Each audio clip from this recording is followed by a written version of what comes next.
Every major empire in history collapsed following the exact same five-stage pattern. Not similar patterns, the exact same pattern. And what if I told you that the United States is currently exhibiting every single characteristic of stage 4? This isn't speculation. This isn't doom scrolling. This is pattern recognition based on 2,000 years of documented imperial decline. And the pattern has never been wrong.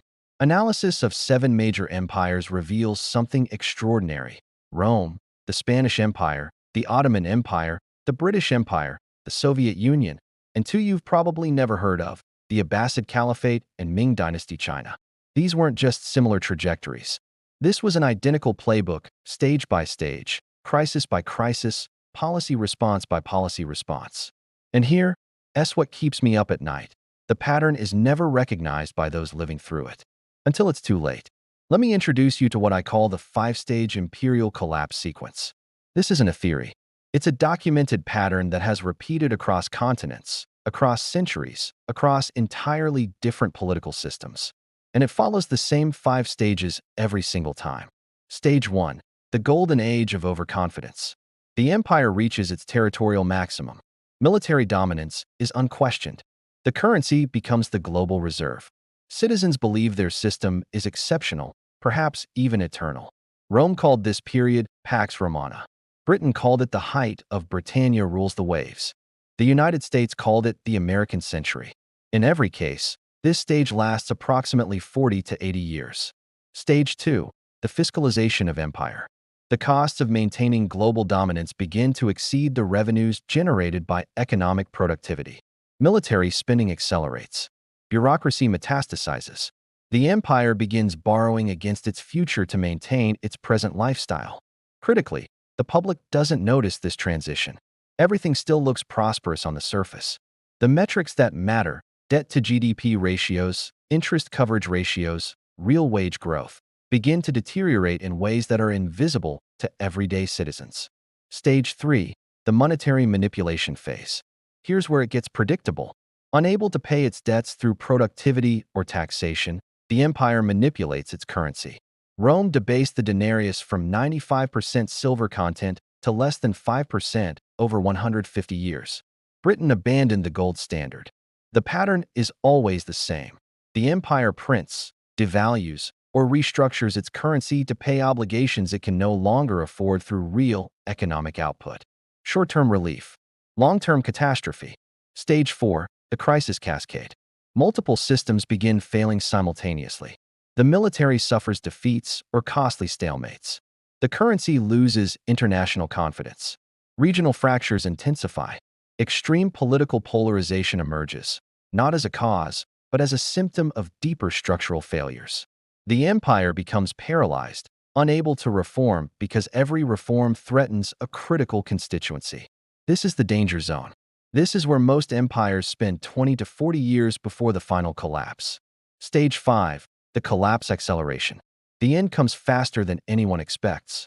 A triggering crisis, usually a military defeat, a currency crisis, or a legitimacy crisis, causes a cascade failure. The collapse isn't slow. It's sudden. The Soviet Union went from superpower to non-existent in 991 days. Not decades. Days. Now let me show you how this pattern has played out across history. And then we'll talk about where America is right now. Let's start with Rome, because the documentation is exhaustive and the pattern is textbook. Stage 1.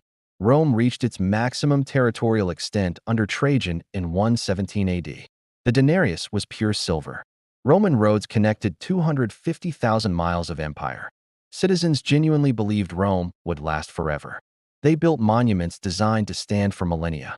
And here's the critical detail. They were right to feel confident. Rome was the most sophisticated civilization on Earth. Stage 2. By 200 AD, the math stopped working. The legions required to defend the frontiers cost more than the provinces generated in revenue. Emperor Septimius Severus doubled military pay and paid for it by debasing the currency. The fiscal trap had sprung. Rome was now borrowing from its future to pay for its present. Stage 3. The monetary manipulation accelerated. In 64 AD, under Nero, the denarius was 95% silver. By 211 AD, it was 50% silver. By 270 AD, it was less than 5% silver. The Romans called these debased coins radiates, coins that looked like silver but were mostly bronze with a silver wash. This is crucial. The empire tried to maintain the appearance of wealth while the substance evaporated. Inflation exploded. By the late 200s, prices had increased 1,000% in a single generation. Stage 4. The crisis cascade began in earnest in 235 AD. Over the next 50 years, Rome had 26 legitimate emperors. The average reign lasted less than 2 years. Why? Because the empire had become ungovernable. The military demanded higher pay. The provinces demanded lower taxes. The frontier tribes sensed weakness and attacked. Every solution to one problem created 3 new problems. Political instability wasn't causing the collapse. The fiscal and monetary collapse was causing political instability. Stage 5. The collapse acceleration came in waves. The Western Roman Empire lost Britain in 410 AD, lost North Africa in 439 AD, lost Spain in 472 AD. The final emperor, Romulus Augustulus, was deposed in 476 AD, not by a grand invading army, but by a Germanic chieftain who simply decided the empire wasn't worth maintaining. The collapse, when it came, was anticlimactic. The structures were already hollow. Now here's the part that matters. Romans living through stages 2 and 3 didn't recognize the pattern. They thought they were experiencing temporary setbacks. They believed their system was resilient. They were certain that Roman ingenuity would prevail. It didn't. Let's fast forward 1,500 years. Different continent, different ideology, different technology, same pattern. Stage 1. The Soviet Union emerged from World War II as a superpower. By 1950, it controlled Eastern Europe, possessed nuclear weapons, and was winning the space race. The ruble was stable. Soviet citizens believed in the permanence of their system. In 1961, Nikita Khrushchev famously told the West, "We will bury you." He wasn't boasting. He believed it. Stage 2. By the 1970s, the math stopped working. The Soviet Union was spending 15 to 20% of GDP on the military, while the United States spent 5 to 6%. The Afghan War, which began in 1979, cost $15 billion per year, money the USSR didn't have. But the facade held. Soviet propaganda showed grocery stores stocked with goods. The military held parades showcasing advanced weaponry. From the outside, it looked stable. Stage 3. The monetary manipulation was less visible in a command economy, but it was happening. The Soviet government began printing rubles to cover budget shortfalls. By the 1980s, the black market exchange rate for rubles was 10 times the official rate. Soviet citizens knew the currency was worthless, but they couldn't say so publicly. The government maintained the fiction of stability while the foundation crumbled. Stage 4. The crisis cascade began with Gorbachev's reforms in 1985. Glasnost and perestroika weren't revolutionary ideas. They were desperate attempts to salvage an imploding system. The reforms exposed the rot. Oil prices collapsed in 1986, cutting Soviet revenues by 40%. Nationalist movements erupted in the Baltic states, Ukraine, and Georgia. The military was demoralized after the Afghan defeat. Every attempt at reform accelerated the collapse instead of preventing it. Stage 5. The collapse acceleration was breathtaking. In August 1991, hardliners attempted a coup to preserve the Soviet Union. The coup failed in 3 days. By December 25, 1991, the Soviet Union ceased to exist. 991 days from coup to dissolution. An empire that had lasted 69 years, that controlled 11 time zones, that possessed 45,000 nuclear weapons, gone in less than 3 years. And here's the chilling parallel. In 1985, Western intelligence agencies estimated the Soviet Union would remain stable for at least another 20 years. In 1989, the CIA predicted Gorbachev would remain in power through the 1990s. The experts were catastrophically wrong, because they didn't understand the pattern. Now let's talk about the United States. And let's be precise. Let's map America's trajectory onto the 5-stage imperial collapse sequence stage by stage. Stage 1. The golden age of overconfidence, from 1945 to 1971. America emerged from World War II controlling 50% of global GDP. The dollar became the world's reserve currency under the Bretton Woods system. The military was undefeated. American cultural exports, Films, music, consumer goods dominated the planet. This wasn't propaganda. This was reality. America was exceptional. The peak? 1969, the year America landed on the moon. The year the S&P 500 hit an inflation-adjusted high it wouldn't surpass for 13 years. The year American confidence was absolute. Stage 2, the fiscalization of empire, 1971 to 2001. August 15, 1971. President Nixon closes the gold window. The dollar is no longer convertible to gold. Why? Because America could no longer afford to maintain both domestic spending and global military commitments while keeping the dollar backed by gold reserves. The gold was leaving Fort Knox faster than the government could replenish it. This was the transition moment. The moment when America began borrowing against its future. Look at the data. In 1970, total U.S. debt, public and private, was 140% of GDP.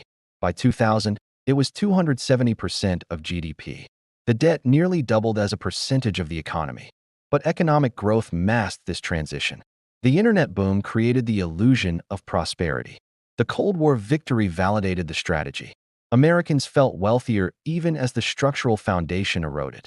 Stage 3, the monetary manipulation phase, 2001 to 2020. This is where the pattern becomes unmistakable. After the 2000 dot-com crash, the Federal Reserve cut interest rates to 1% and left them there. Why? To avoid a recession by making debt cheap. It worked temporarily. The housing bubble inflated. When that collapsed in 2008, the Fed's response was more extreme: zero interest rates and quantitative easing. Translation: printing money to buy government bonds. Here's the parallel to Rome. The Federal Reserve expanded its balance sheet from $870 billion in 2007 to $4.5 trillion by 2015. That's a 420% increase in 8 years. The government was creating currency to pay obligations it couldn't afford through tax revenue. Then came COVID-19.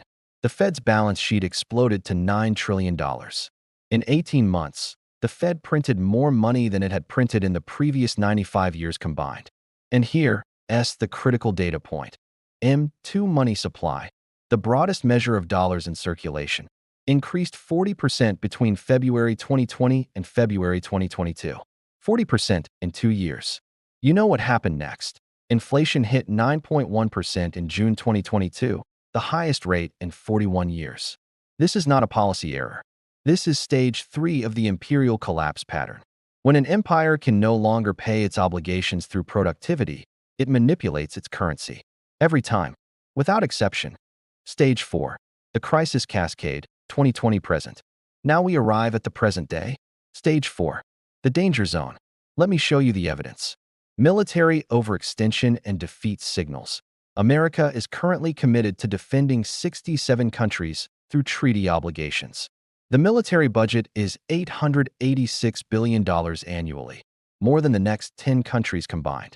Yet the military has suffered strategic failures in Afghanistan, Iraq, and now faces a stalemate in supporting Ukraine against Russia.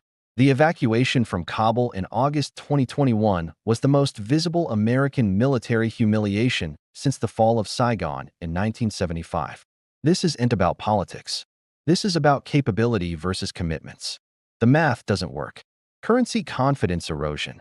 The dollar remains the world reserve currency, but its dominance is declining. In 2001, 73% of global foreign exchange reserves were held in dollars. By 2023, that figure has dropped to 58%. China and Russia have been conducting bilateral trade in yuan and rubles since 2014. Saudi Arabia is now accepting yuan for oil sales, something that would have been unthinkable a decade ago.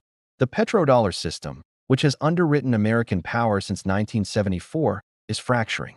Debt trap acceleration. The U.S. national debt now stands at $36 trillion. That's 123% of GDP. Here's the nightmare scenario. The interest payments on that debt are now over $1 trillion per year. That means the U.S. government is spending more on debt interest than it spends on defense. And it's about to get worse. The Congressional Budget Office projects that by 2033, debt will reach 180% of GDP under current policies. At that level, interest payments will consume 40% of all federal revenue. The government will be borrowing money just to pay interest on money it already borrowed. This is the fiscal death spiral that destroyed Rome, Spain, and the Ottoman Empire. Political paralysis and legitimacy crisis. Political polarization in America has reached levels not seen since the Civil War.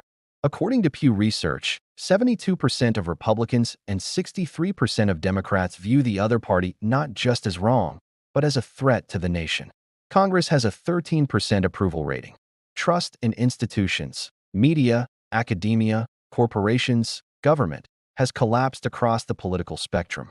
This isn't a cause of imperial decline, it's a symptom. When an empire can no longer deliver prosperity and security, citizens lose faith in the system itself. The legitimacy crisis follows the fiscal crisis, not the other way around. Regional fracture indicators. States are asserting sovereignty in ways that would have been unthinkable 20 years ago. Texas has deployed its own border security force, directly challenging federal authority. California has attempted to set its own foreign policy on climate agreements. Secessionist sentiment, once relegated to fringe groups, is now polling at 23% in Texas and 29% in California. These fractures are early indicators of Stage 5 dynamics. Here's the synthesizing point. America is exhibiting every single characteristic of Stage 4. Not some of them, all of them, simultaneously. And here's what history tells us. No empire has ever recovered once it reached Stage 4. Not one. Let's talk about what Stage 5 looks like. Because this is the part that everyone gets wrong. People imagine imperial collapse as a dramatic, cinematic event. Armies marching through the streets. Cities burning. Governments toppled in violent revolutions. Sometimes that happens. But more often, the collapse is bureaucratic, financial, and almost mundane. The Soviet collapse wasn't cinematic. It was paperwork. The USSR stopped existing because the republics simply stopped sending tax revenue to Moscow. The center couldn't pay its obligations. The military went unpaid. The bureaucracy dissolved. And then one day, the red flag came down from the Kremlin and the Soviet Union was over. The British Empire collapse was even less dramatic. Britain didn't lose a final, catastrophic war. It just became too expensive to maintain the empire. After World War II, Britain was so deeply in debt to the United States that it couldn't afford to garrison India, Egypt, Malaysia, or Kenya. So it withdrew. In 1945, Britain controlled 25% of the Earth's land surface. By 1965, that figure was less than 2%. The empire dissolved not through conquest, but through bankruptcy. This is what Stage 5 looks like. A cascade of unsustainable obligations colliding with mathematical reality. For America, Stage 5 could be triggered by several catalysts.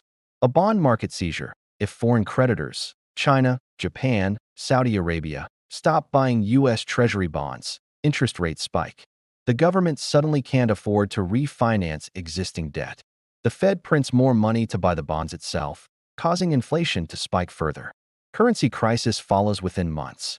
A military humiliation, a direct military conflict with a peer adversary, China over Taiwan, Russia over Eastern Europe, results in a defeat or stalemate that exposes the hollow nature of American power projection. Allied nations lose confidence. The security umbrella collapses. The empire contracts rapidly. A legitimacy crisis, a contested presidential election, a constitutional crisis, or a state secession attempt fractures the political union. States begin withholding federal tax revenue. The central government loses its ability to enforce national cohesion. This is the soft dissolution model, the Soviet model. Here's what keeps me awake at night. The trigger doesn't matter. Once Stage 4 dynamics are in motion, any of these catalysts can initiate the cascade. And the cascade, once started, is irreversible. The Roman Empire took 200 years to fully collapse. But the final crisis, the sack of Rome in 410 AD, came as a shock to citizens who thought the empire was eternal. The Soviet Union took 69 years to collapse. But the final dissolution took 991 days. Imperial collapses are characterized by years of slow decay, followed by a sudden, catastrophic acceleration. Here's the data point that should terrify you. According to Harvard political scientist Graham Allison, the average lifespan of a reserve currency is 94 years. The dollar has been the reserve currency for 80 years. We're in the endgame of the historical norm. So what do we do with this information? First, understand that awareness is not the same as panic. The pattern is clear. The trajectory is established. But individual outcomes vary wildly depending on preparation and positioning. Second, recognize that governments trapped in stage 4 cannot reform. Every reform threatens a critical constituency. Every spending cut triggers a political crisis. Every tax increase slows growth. Every monetary tightening raises debt costs. The system has become a locked box. The political paralysis you're witnessing isn't incompetence, it's inevitability. The empire has become ungovernable because the problems are structural, not political. Third, study how individuals and communities survived previous collapses. When Rome fell, learning and culture survived in monasteries. When the Soviet Union collapsed, those who had built parallel economic structures, black markets, barter networks, hard asset holdings, emerged intact. When Britain's empire dissolved, those who held assets outside sterling-denominated instruments preserved wealth. The pattern has repeated 7 times in recorded history. Each time, those who recognized the pattern early enough adapted. Those who trusted that the system was permanent suffered the most. I'm not telling you to panic. I'm not telling you to buy gold, Bitcoin, or ammunition. I'm telling you to recognize the pattern. To understand that America is not exempt from the historical forces that have toppled every previous empire. To prepare accordingly. The 5-stage imperial collapse sequence has never been wrong. Not once. Not ever. Rome thought it was eternal. The Ottomans thought they were divinely ordained to rule. The British believed the sun would never set on their empire. The Soviets built monuments to perpetual socialism. They were all wrong. America is in stage 4. The crisis cascade has begun. The question is not whether the pattern will continue. It will. The question is what you will do with that knowledge. The pattern is clear, for those willing to look. If this analysis opened your eyes to what's really happening, subscribe to this channel. Because understanding the pattern is the first step to positioning yourself for what comes next.